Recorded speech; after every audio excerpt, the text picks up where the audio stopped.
Last time on Dragon Ball Z, Gohan finally got a chance to refute the no-hands allegations as he teed off on Hell's current chairman Dabura, while his pops and high-strung uncle watched from the sidelines. While Supreme Kai was impressed at a human's ability to stand 10 toes against the Demon World's #1 hitter, Gohan's father and Vegeta were a little bit underwhelmed, to put it lightly. Familiar with Gohan's capabilities from the penultimate display at the Cell games, the Gohan in front of them seemed like something of a shadow of his former self, struggling against an opponent who was by no means a jobber, but he definitely shouldn't have been lasting as long in the ring against the heavyweight champ as he was currently. The young, do-ragless warrior continued to fight his heart out, despite the tide on the Gohan as wash allegations being higher than ever. And while it looked like the battle could be veering towards a decisive moment, the Pete Prince decided that he had enough of the two circus acts that he could bear, and that he was prepared to wipe the whole ship out with everyone in it if Kakarot didn't knuckle up right then and there and give him his match. At this point, everything else could wait. Dabura, noticing Vegeta's increasing agitation, called an audible and returned to Babidi's ship, where he informed his curious master of his findings during a spar with the human boy and how the key to Buu's ultimate resurrection was even closer than they may have hoped. Going along with Dabura's diabolical whims, Babidi made haste to his crystal ball and began seizing control of Vegeta's mind, twisting the darkness in the heart of the prince like a foul marionette, and in moments, the warrior's limiters were removed and he was no longer the same Vegeta that his comrades had once known. Feeling that a pay-per-view match of this caliber needed a proper venue, Babidi transported the fumbling fighters back to the World Tournament grounds where their shocked but relieved family and friends were excited to see them. This sense of relief, however, was set to be short-lived, as Vegeta, without warning or concern, took aim for Kakarot and fired off a blast at his unsuspecting rival, who was unprepared for the attack and was blown away, leaving the beam lurching forward and directly into the stands where countless innocents had now lost their lives at the hand of a man who was supposed to be their ally. Realizing that there could be no turning back now, Goku placed all his focus on his longtime rival, prepared to finally settle a score that had been years in the making.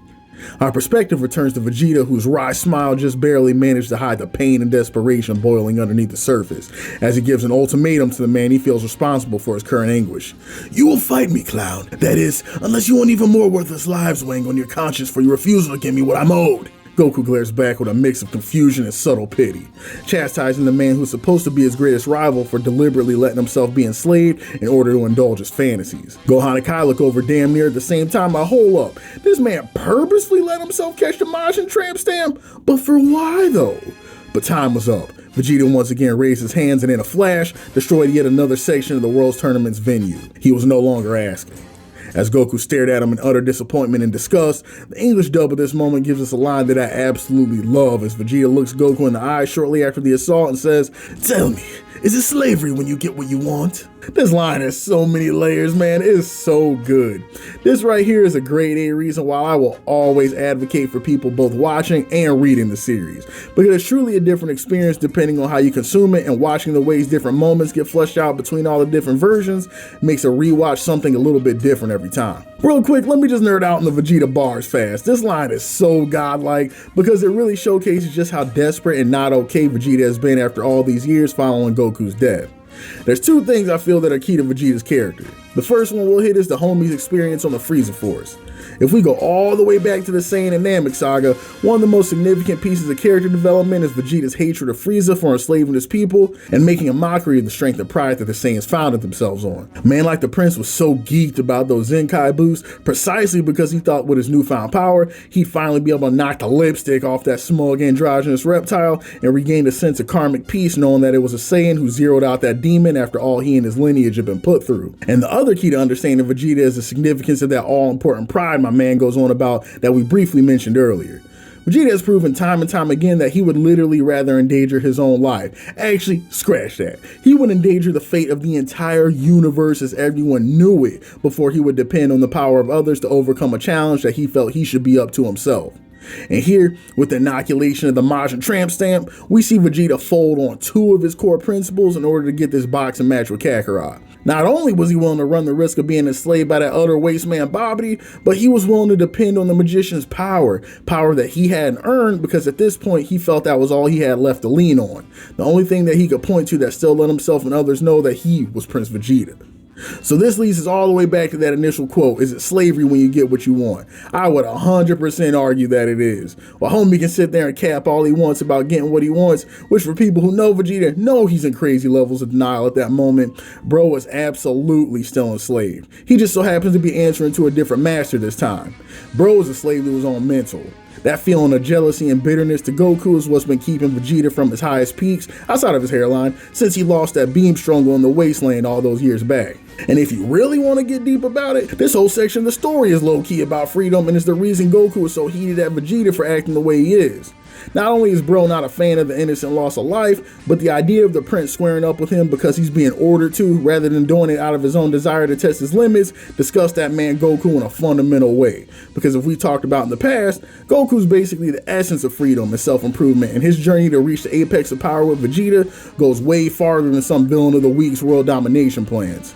Goku strives to better himself not because he's worried about someone he knows knocking him off the tier list or losing his reputation as the GOAT, but because deep in his heart, that's what gets this man out of bed in the morning, and if he wasn't doing that, he wouldn't be being true to himself. So at this point in the story, the clash between Vegeta and Goku represents a clash between two concepts. What's stronger? A man driven by insecurity and competitive bloodlust to reach the top, or the man whose only goal is to break his barriers little by little each day, only limited by the work he puts in and the pinnacles his mind can imagine. Alright y'all, I'm done glazing for a second, but can y'all see why this section gets me so hyped? There's so much going on underneath the surface. I will never let anybody tell me that Toriyama wasn't in his bag crazy on this one. Back at the World Tournament, after Vegeta's most recent display of brutality, Gohan steps in and impotently thinks that few discouraging words will be what it takes to drive his old buddy, old pal Vegeta back to his senses. The moment he sees that wasted Saiyan genetic step into frame though, all the Majin Prince has to do is move his arm to knock Saiyan Man on his ass, telling him there's no room for justice and what's about to pop off in the next few seconds,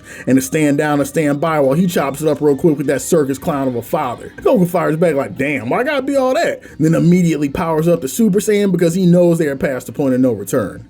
Kai, realizing that this is no mere posturing and these two are really about to go at it full throttle and send the whole universe on a ticket to Majin City one way, steps in.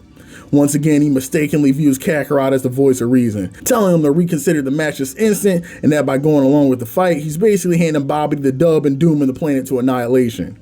The plea falls on deaf ears though, as Goku with all his awareness squarely focused on Vegeta, completely ignores the god's cries for rationality and asks the Saiyan across from him a question, confirming one last time that the hands that are about to get thrown are strictly of Vegeta's own volition and not because he took the Majin Glizzy directly to the dome piece and can no longer see straight. Vegeta smiles back like a kid in a candy store and barks back without hesitation that the clown knows his Cedar Point fun pass to Earth expires within the day, and he will literally damn himself to hell before missing out on the chance to finally settle the score. Gohan once again pops off, trying to inject rationality and logic into a situation that is already beyond that, when he asks if it even matters what his reasons are when the fight shouldn't be happening in the first place. Then Vegeta hits us with one of the coldest lines in his Dragon Ball career, telling Gohan that to a mongrel like him, it doesn't matter, but to a warrior it matters greatly.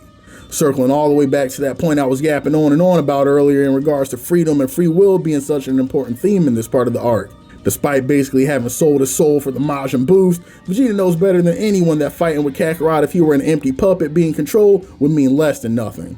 The reason their fights hold weight is because of their mutual love of the game, both of them being dogs that love nothing more than a good scrap to test their limits strictly for the sake of it. In this moment, Vegeta acknowledges that while he is off the Majin pack and has got him acting a little different, he is still the Prince of Saiyans and his choices are his own. The Supreme then starts looking around wondering where he lost the plot, because he can swear that the dude that was supposed to be the god of gods and overseer of countless realms was being ignored like a crying toddler in the middle of an adult conversation. Just to be sure he didn't lose his voice without realizing it or something, he yells for the two mortals in front of him to stop this nonsense at once and that he shouldn't have to remind them of this, but the fate of the galaxy is worth more than their meaningless catfight.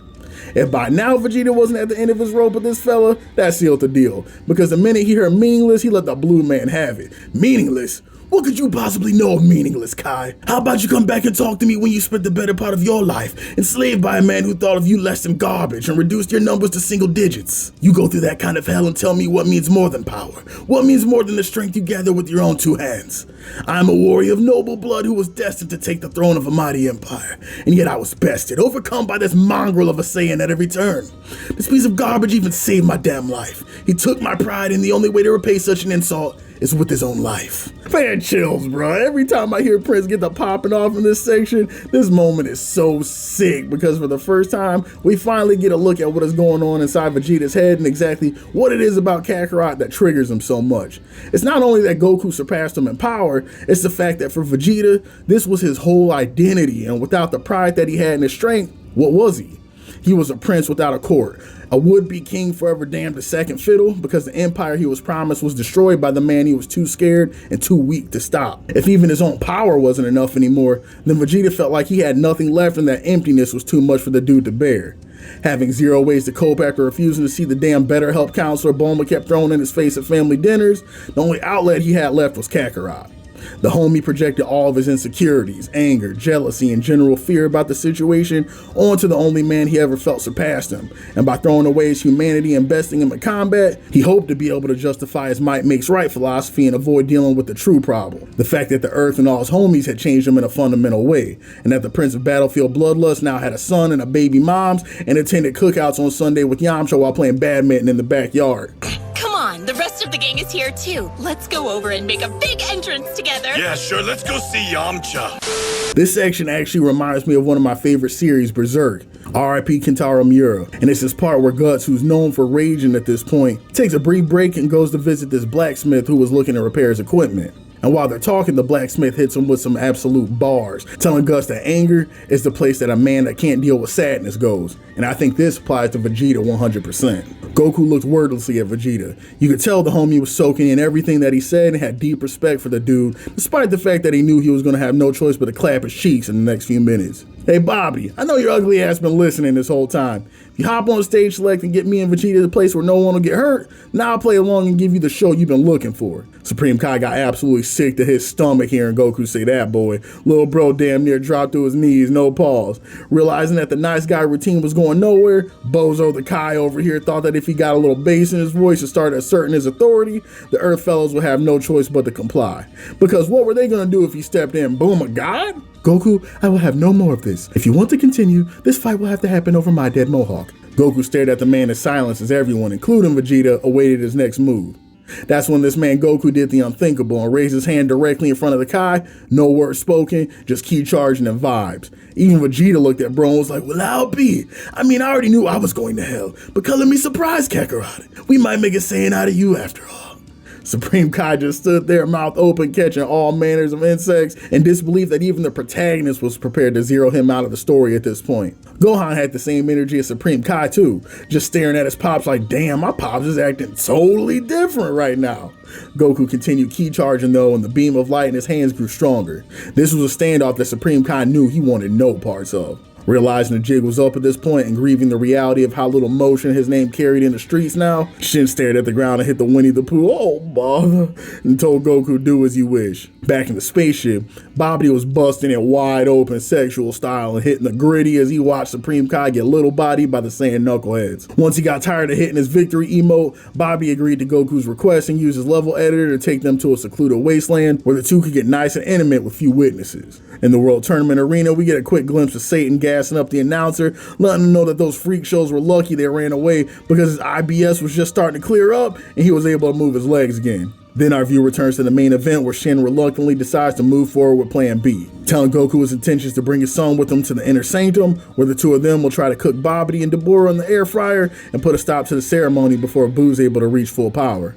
I promise you, the way Kai explained his plan to Goku inspired zero hope. Bro knew they were cooked and you could low-key see the tears forming on the side of his eyelids as he prepared to hop in the Majin hatch. Babidi's nosy ass was of course privy to the entire affair and was like, I don't know why this blasted Kai thinks I would just let them roll up to my porch with no questions. I got hitters all over the nation at this point. And immediately looks to dead the plan, calling for Vegeta to turn the Supreme Kai into a grimace shake before he could even think about placing a boot in the back of the spaceship. For a second, Vegeta starts bugging, but the smile fades from Babidi's face quickly as Vegeta hits him with the no, I don't think I will, and tells Babidi he could care less about what that purple people eater gets up to as long as he gets the box.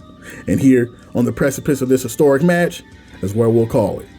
Homies, I love the Majin Vegeta section so much. Even though it's a really small part of the greater whole, I think it does crazy work in fleshing out Vegeta's character, as well as the hidden depths of the prince's personality and how he's much more than just Goku's second. Tune in next time as Goku and Vegeta's destined rematch gets underway and Supreme Kai and Gohan seek to do what they can to stop the resurrection of Buu. Will the motley crew be enough to overcome Dabura and Babidi, or will the earth-shattering rematch of the rivals prove too great a catalyst for the coming revival? Only one way to find out. Be easy, y'all, and catch you again in the next video.